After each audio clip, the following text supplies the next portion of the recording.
Indian economic updates. Gujarat's urban landscape has undergone a significant transformation over the past 2 decades, driven largely by policies and developmental initiatives introduced during the tenure of then Chief Minister Narendra Modi. The visionary who became the driving force behind India's progress in the last 2 decades. The one who gave the country countless firsts, biggests, tallests, and largests. He turned disasters into opportunities and challenges into channels of development. A key turning point came in 2005 when Modi declared the year as Urban Development Year, signaling a strategic shift in how the state approached urbanization. What had previously been perceived as a challenge was reframed as an opportunity for large-scale modernization. This vision gained momentum in 2009 with the introduction of the Golden Jubilee Chief Minister Urban Development Scheme, which accelerated improvements in basic services, transportation, and city planning.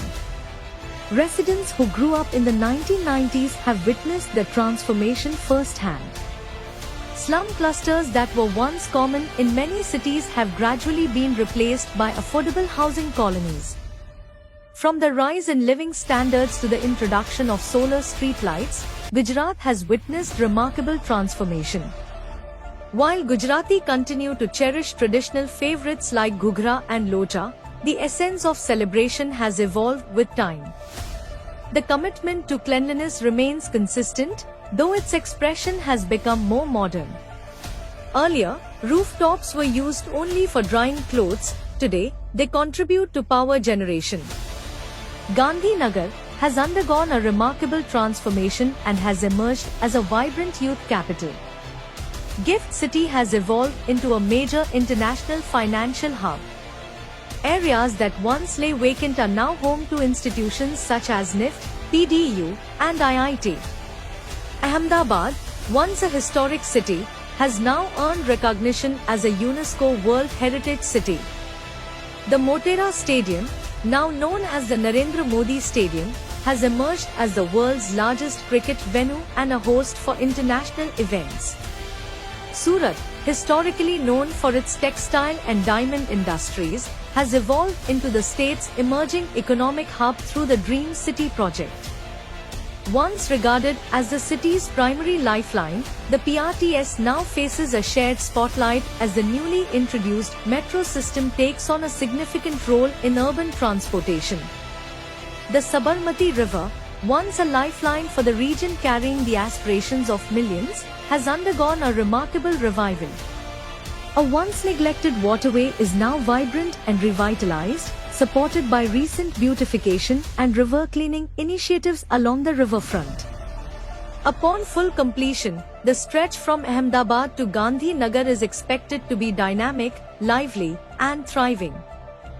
Governance underwent digital transformation, new municipal corporations were formed, and existing ones modernized. A sports culture was fostered, enabling Gujarati to participate and excel at national levels. This vision led to the creation of the Sardar Vallabhbhai Patel Sports Complex and the Karai Sports Complex. Today, what is termed the Gujarat model has been adopted as a template across the country. The Nirmal Gujarat mission preceded Swachh Bharat, while state-led housing programs evolved into the Pradhan Mantri Awas Yojana. Gujarat now aims to further enhance urban living by strengthening transportation networks, introducing bullet trains, nurturing a sports ecosystem, and developing startup hubs and business parks. The focus is on creating greener, cleaner, and smarter cities while preserving the state's rich heritage. From Gujarat emerges a vision aligned with the goal of a developed India. Cities full of energy and momentum reflect 2 decades of continued progress. India, a country with 120 crore telecom subscribers, has the second largest user base in the entire world. Since 2014, the broadband subscriber base has increased by 1,200% to 99 crore, and the average data consumption per user has grown more than 20-fold. India has recently demonstrated Atmanirbhar 4G capability. The time has come for a qualitative leap forward to shape the future of telecommunications in India and the world. Towards this objective, the Government of India has taken several steps to develop the entire 5G ecosystem within the country. In an effort to nurture talent, Department of Telecommunications conducted a 5G hackathon where startups were given an opportunity to showcase their innovations. To improve rural 5G coverage, new enhanced wireless standards called 5GSI and Low Mobility Large Cell LMLC were developed jointly by Indian academia and industry. These enhanced standards are now part of the global 5G standard. Till now, India did not have a test facility and hence, startups and companies had to go abroad. With a fund of 224 crore rupees, more than 300 engineers and 40 scientists across 8 institutes collaborated to develop a complete end-to-end 5G test bed facility. The test bed has all the components of the 5G network ranging from the antennas, radios, the base stations, to the core network at the heart of the systems. The test bed provides full capability to support and test IoT applications such as autonomous vehicles, smart sensors, remote robotics and alike. The test bed supports Indian industry and startups to test and validate their 5G products, solutions and use cases. It will also help build human resource capacity for 5G in the country. In a quest for self-reliant India 5G technology, the institutes building the test bed took a further leap to develop a secure, indigenous 5G network solution for licensing and manufacturing in India. It is a fitting testimony to the abilities of India at 75 that the entire hardware and software for the solution has been designed and successfully developed by our young engineers spread across the country. Over the coming years, the solution will meet India's needs indigenously and securely.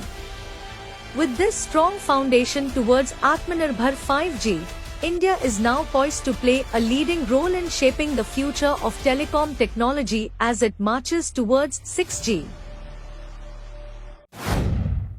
Indian Railways is accelerating the deployment of the Kavach 4.0 automatic train protection system, aiming to install it on 10,000 locomotives and over 14,375 route kilometers nationwide to enhance safety and operational efficiency.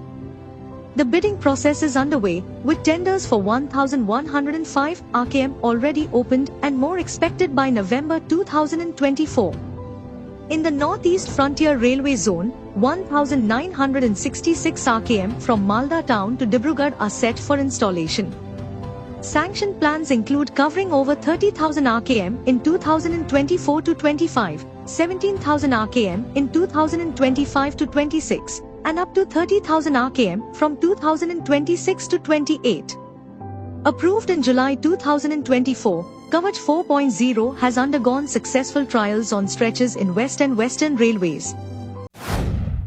Rafale Advanced Defense Systems and Israel's Ministry of Defense have announced the completion of the Iron Beam 450 high-energy laser weapon, marking a milestone in Israel's air defense capabilities as the system, featuring a 100-kilowatt laser source developed by Elbit Systems under the oversight of the Directorate of Defense Research and Development in cooperation with the Israeli Air Force, has successfully passed final operational tests and is now ready for deployment with the Israel Defense. In recent trials at a dedicated facility in southern Israel, Iron Beam demonstrated its ability to intercept a wide range of aerial threats including rockets, mortars, unmanned aerial vehicles, and even aircraft, with officials describing the exercises as validating a complete operational configuration and paving the way for its full-scale integration into national defense. According to the Ministry of Defense, the system will be gradually incorporated into Israel's multi-layered air defense network by late 2025, working alongside existing missile-based platforms to provide a new and cost-effective layer of protection against mass or low-cost threats. Unlike traditional interceptor missiles that cost tens of thousands of dollars per launch, Iron Beam operates on electricity alone, delivering a dramatic economic advantage, particularly in scenarios involving swarms of drones or prolonged rocket fire where sustainability and affordability are critical.